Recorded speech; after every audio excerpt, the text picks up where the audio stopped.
Meu nome é Luiz Henrique Barros da Silva, sou professor, sou formado em pedagogia. Eu sou funcionário público estadual há 32 anos e também trabalho na Secretaria Municipal de Educação já há 16 anos, fora o tempo que eu era concursado que eu pedi exoneração. Esse ramo da minha família, nós chegamos aqui em 1954, no dia 2 de fevereiro de 1954. No outro dia nasceu minha irmã Oswaldina, que é a primeira tucuruiense da família. Eu nasci em Jacundá e viemos de Jacundá para cá por causa do desenvolvimento.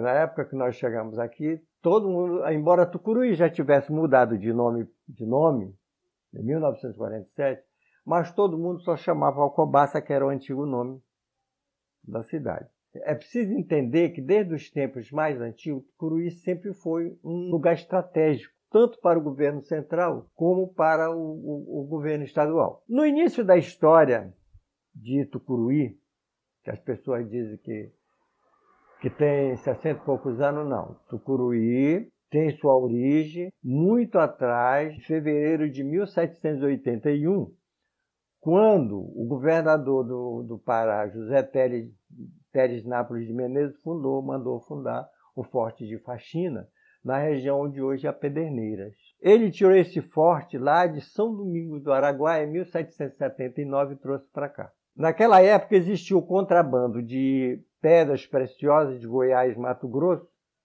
e mesmo de Minas Gerais, que descia por aqui, através do Rio Tocantins, da Araguaia Tocantins, e mesmo das estradas de mato. Então foi fundado esse Forte de Faxina. Também tinha como finalidade reprimir a fuga de escravos de Cametá, Igarapé-Miri, Abaetetuba, né, que formaram, inclusive já haviam formado um quilombo sob o comando de Felipe Maria Aranha. Então, para evitar isso, fundou-se esse Forte de Faxina e vieram imigrantes, na verdade, que as pessoas que vinham para cá eram ladrões.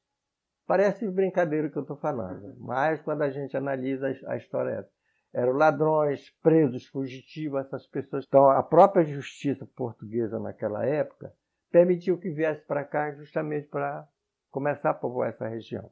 Passaram-se os anos, o pessoal fundou uma vila onde hoje nós estamos, que com o tempo deram o nome de Alcobaça. Essa questão do nome Alcobaça, nós não temos assim uma precisão histórica de onde surgiu. Se foi algum dos portugueses natural da cidade de Alcobaça, em Portugal, que deu esse nome, ou se foi devido ao mocambo, ao quilombo que a Maria Aranha formou, que também se chamava Alcobaça.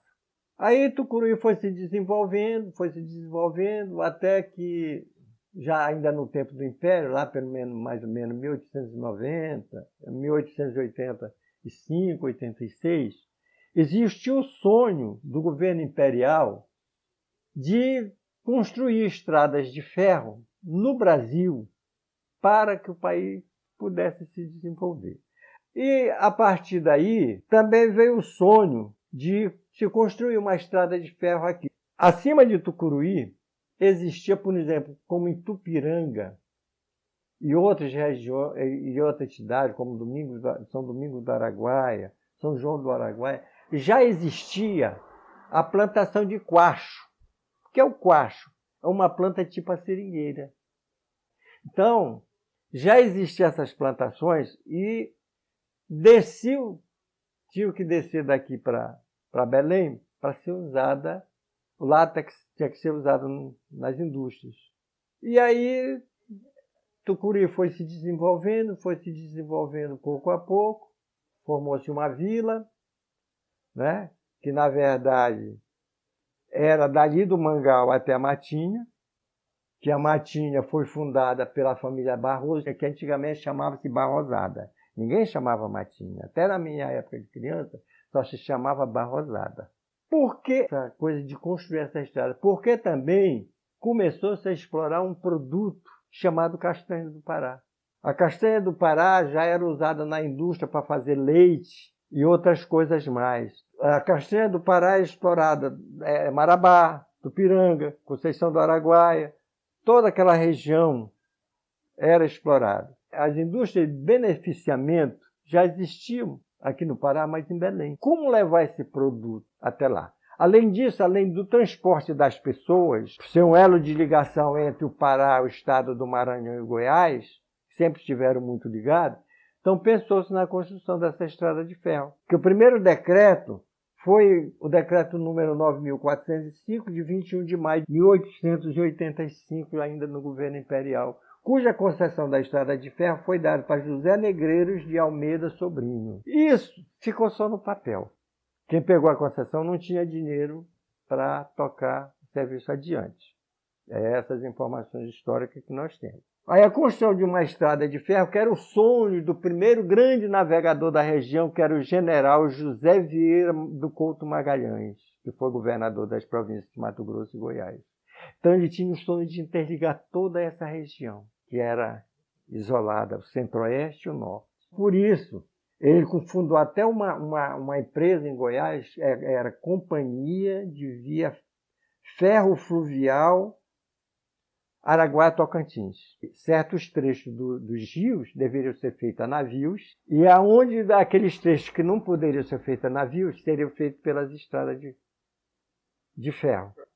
Com a chegada de pessoas aqui, do Maranhão, Goiás, Amazonas, Acre, por aí, de vários lugares, Paulista, aí a população de Tucuruí foi aumentando pouco a pouco.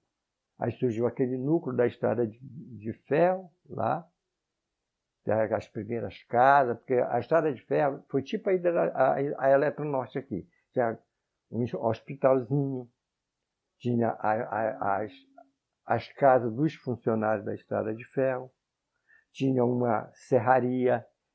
Onde foi o Oliveira, naquela esquina ali, era a serraria da estrada de ferro. Onde é o posto Santo Antônio aqui, lá em cima, era a olaria da estrada de ferro, que eles faziam telha, faziam tijolo, tudo. A estrada de ferro aqui tinha tudo. Onde hoje a Secretaria de Educação era o escritório central da estrada de ferro. Onde hoje tem aquele mercadinho Vende Bem, aqueles açougues, aquele negócio tudinho ali, ali era a oficina e usina elétrica da estrada de ferro. Do outro lado, onde tem o INCA hoje, a feira, era o almoxarifado e a estação de passageiros da estrada de ferro.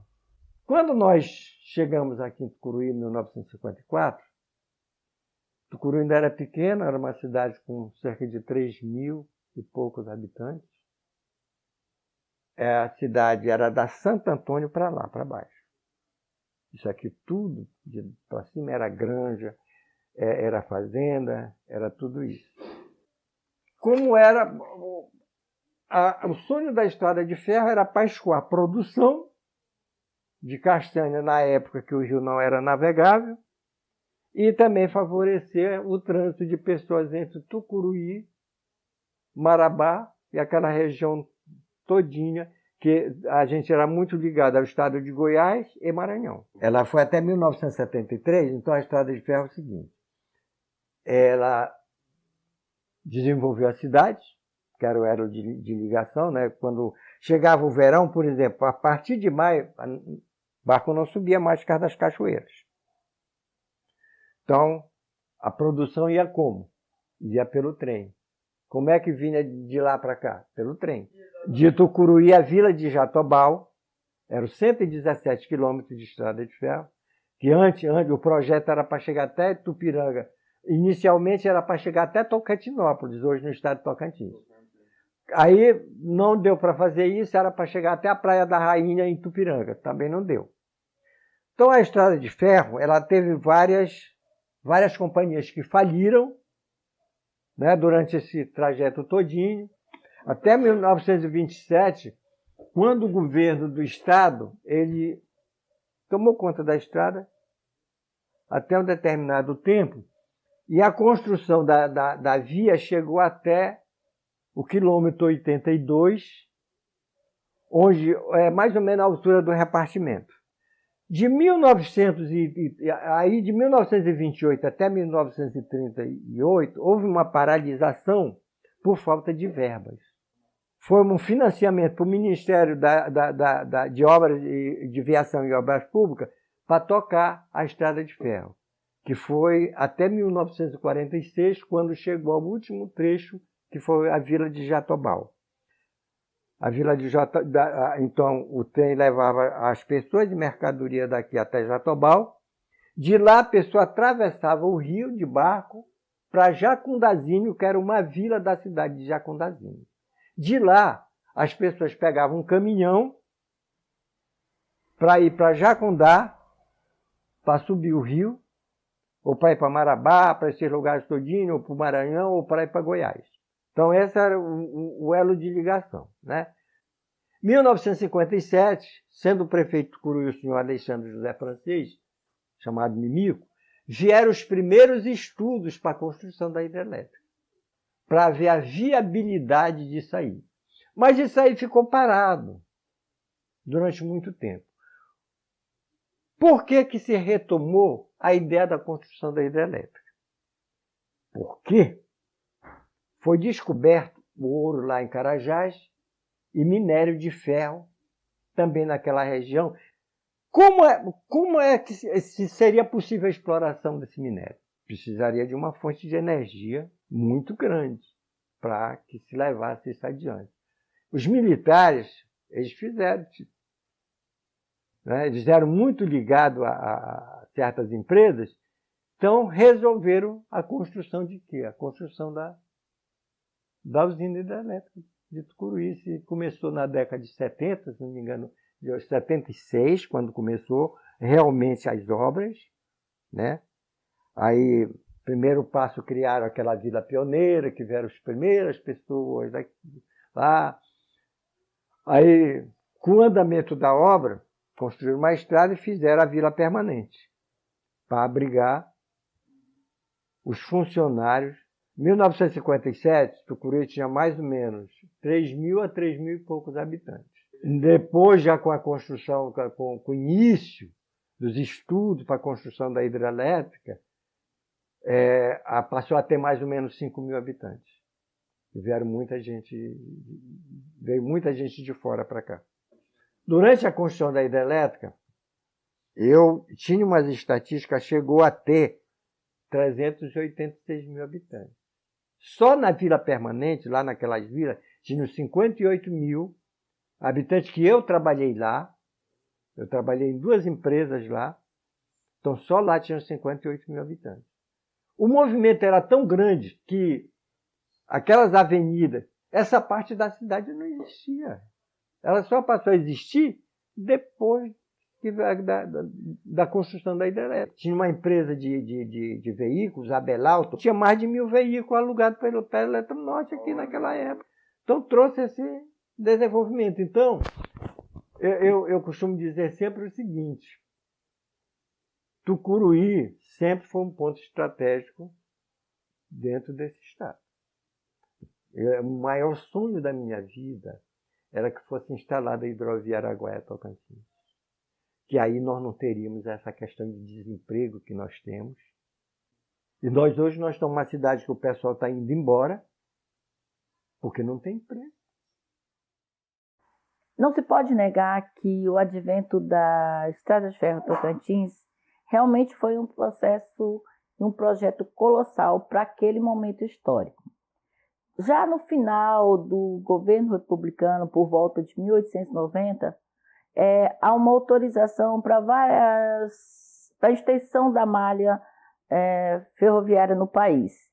E o Baixo Tocantins ele é contemplado com autorização para a construção da Estrada de Ferro Tocantins.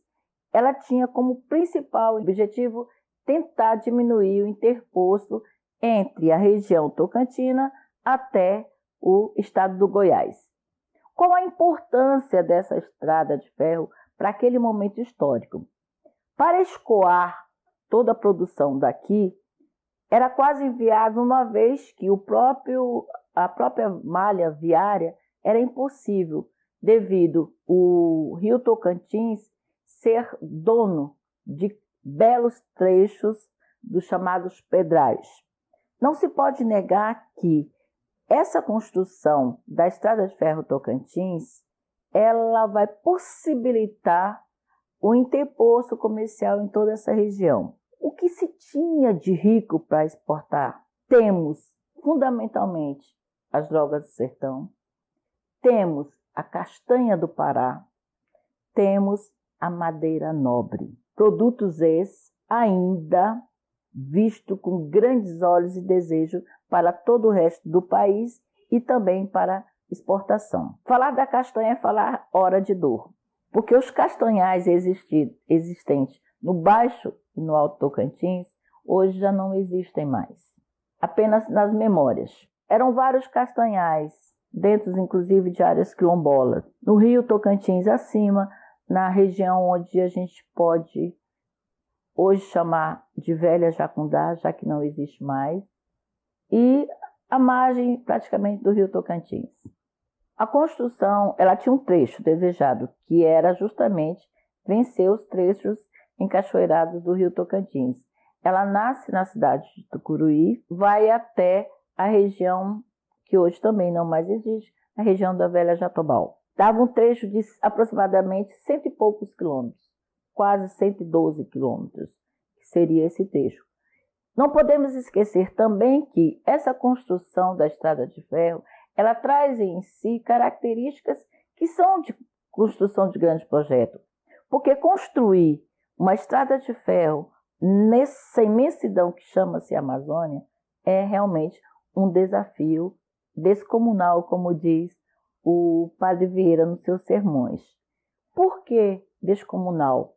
Porque conhecer a Amazônia é conhecer o homem amazônico. Não se pode negar que um dos grandes desafios da construção da Estrada de Ferro Tocantins é os próprios segredos que a natureza guarda em si. Foram muitas as perdas para a malária, perdas para a febre tifo, como é conhecido. Foram muitas perdas para as picadas e avanço de animais. Foram muitas perdas para a própria extensão e segredos que a estrada guardava em si. Ela começa a funcionar lá no início do século, né? Por volta de 1808, dá-se início à sua construção. Ela gira em torno de 30, 40 anos para que ela comece a entrar realmente em funcionamento. Por 29 anos, ora esteve funcionando, ora parou.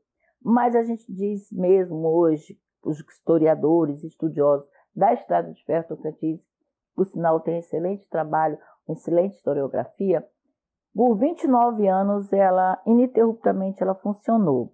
Mas por volta do ano 73, do ano de 1973, dentro ainda dos governos militares, dá-se início à construção da usina hidrelétrica Tucuruí, né, dentro do que a gente chama do governo militar.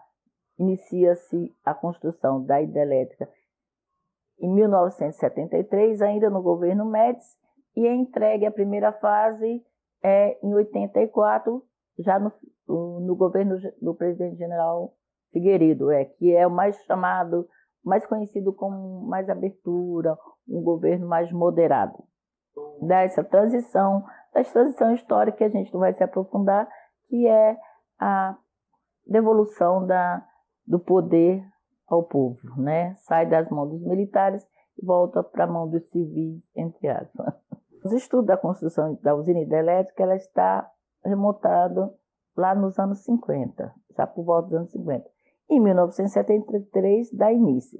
Por que o Rio Tocantins? Porque nessa região é o rio que apresenta as melhores características em volume de água que suporta a construção da usina, né? As suas características próprias. Tucuruí, essa cidadezinha, essa bela cidade no meio, como diz, perdida no meio da Amazônia, ela vai sediar esse grande projeto, que é a usina hidrelétrica Tucuruí.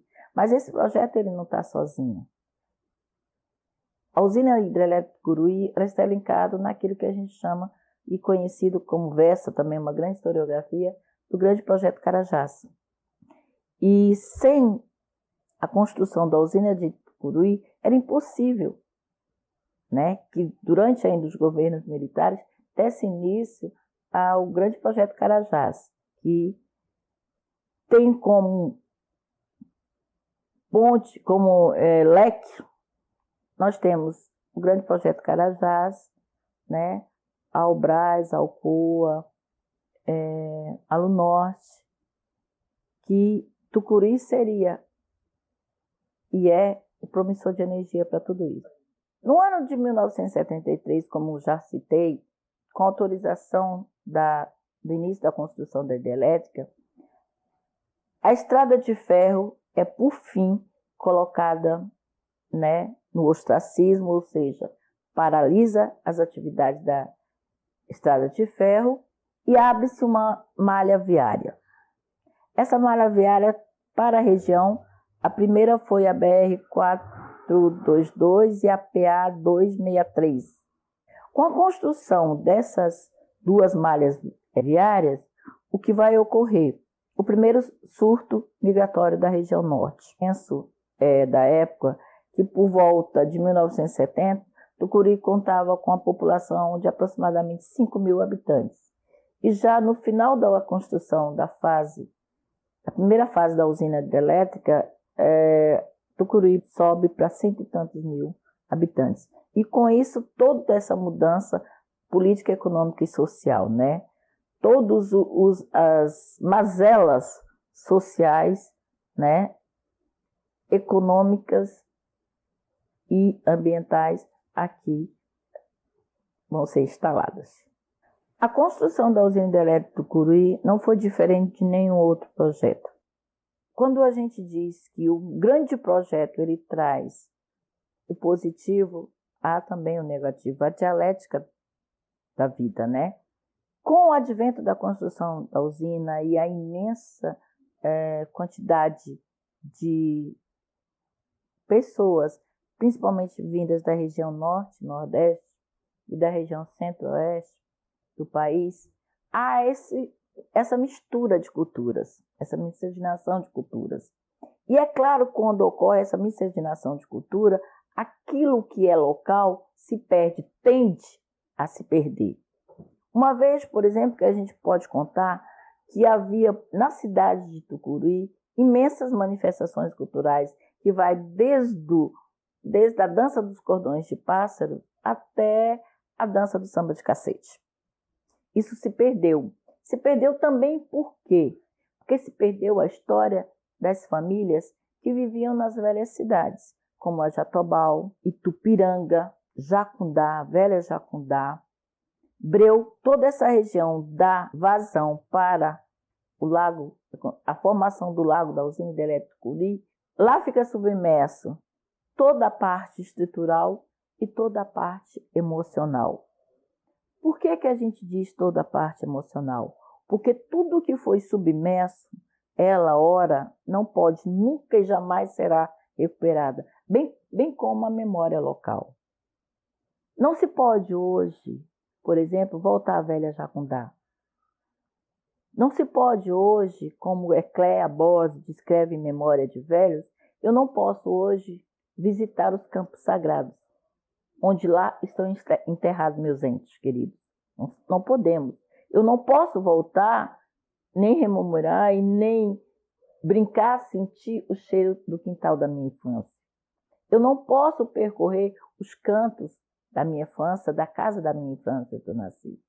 Eu não posso sequer recuperar as histórias de velho da minha infância, uma vez que toda ela foi submersa. Porque não é só a parte física que ficou submersa com a formação do lago.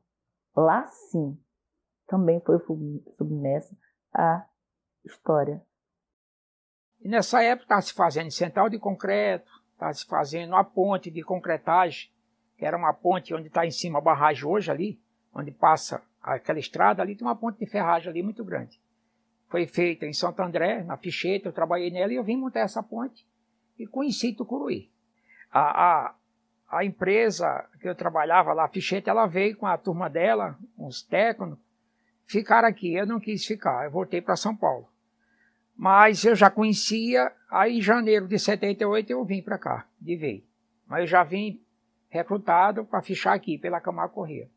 Eu era metalúrgico em São Paulo, trabalhava em Guarulhos, trabalhei em Santo André, trabalhei em Guarulhos, na Bardella, trabalhei na Bardella em Sorocaba também.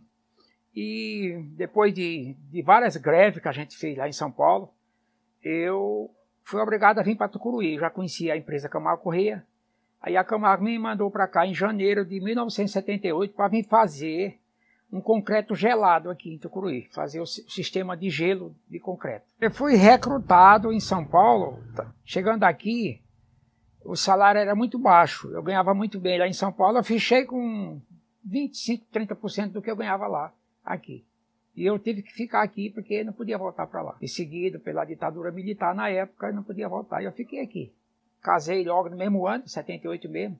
Arrumei a Maria das Dores, que estou até hoje, graças a Deus. Só que rapidinho, logo, eu comecei a ganhar promoção, etc. E cheguei no nível máximo da Camargo Corrêa. Depois eu passei para Odebrecht na montagem também. Depois eu passei para Eletronorte, né? Em 78 nós tínhamos bastante empresa aqui. Mas a empresa, o carro-chefe era a Camargo Corrêa. Ela tinha mais de 20 mil funcionários em 78. Em 82 nós tínhamos 42 mil funcionários. Nós tínhamos Vila Temporária 1, Vila Temporária 2, Vila Permanente, Penilça, Vila Marabá, nós tínhamos muitas vilas aí. Aqui também um caso que pouca gente sabe.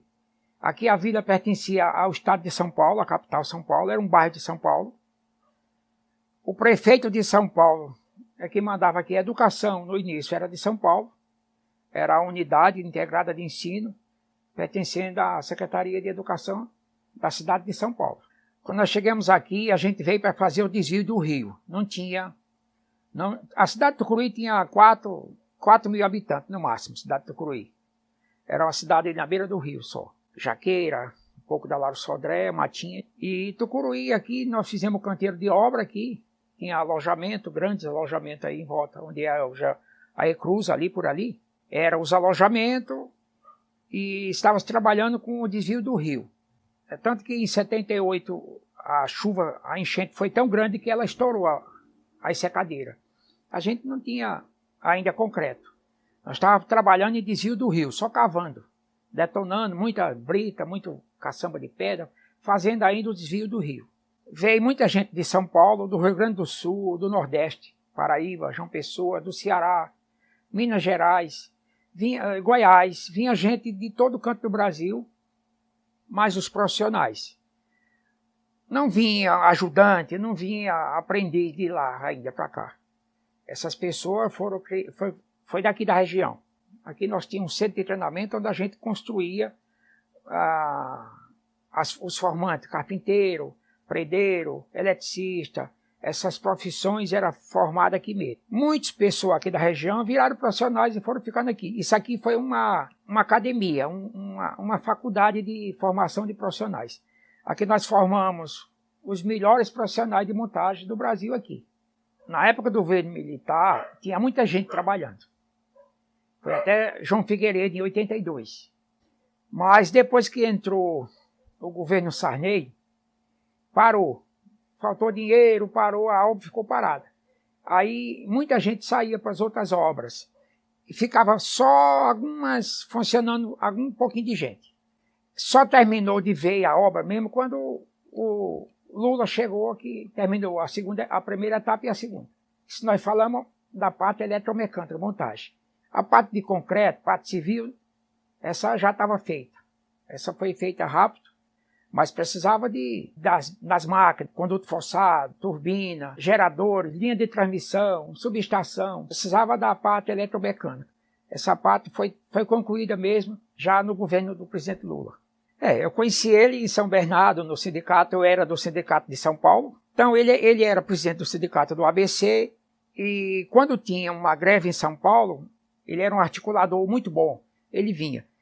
Em 74, a gente fez uma grande greve lá na siderúrgica José Luiz Alipete. Não existe mais, era uma siderúrgica que produzia os aços que foi feito concreto aqui. Essa ferragem daqui foi feita todinha na Cosipa, em Santos, em Cubatão e na Alipete, em São Paulo. Ali eu conheci ele, nós ficamos se comunicando e quando eu vim para cá, Eu tive contato com ele a vida toda com ele. Quando ele foi presidente, eu não procurei ele, ele me acha aqui. A 13 é a primeira máquina da segunda etapa, a primeira turbina. Ele veio inaugurar ela e me acha. Eu tinha feito o processo de solda, eu sou especialista em solda. Como eu fiz a solda, eu ganhei o direito de estar perto dele. A gente ia até almoçar com ele.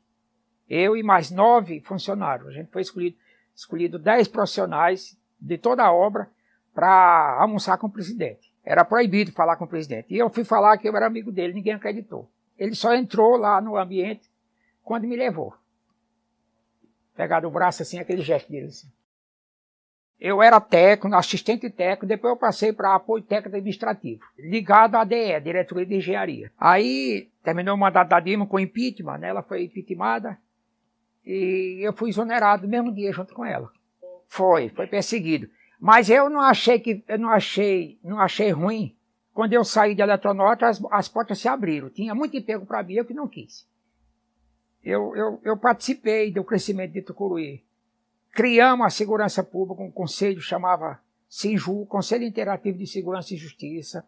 Eu ajudei a criar o Conselho de Educação Municipal e Estadual aqui também. Sou envolvido. Hoje eu sou presidente do Conselho de Direito do Idoso. Eu sou a pessoa que eu fiz, como cidadão, a minha parte.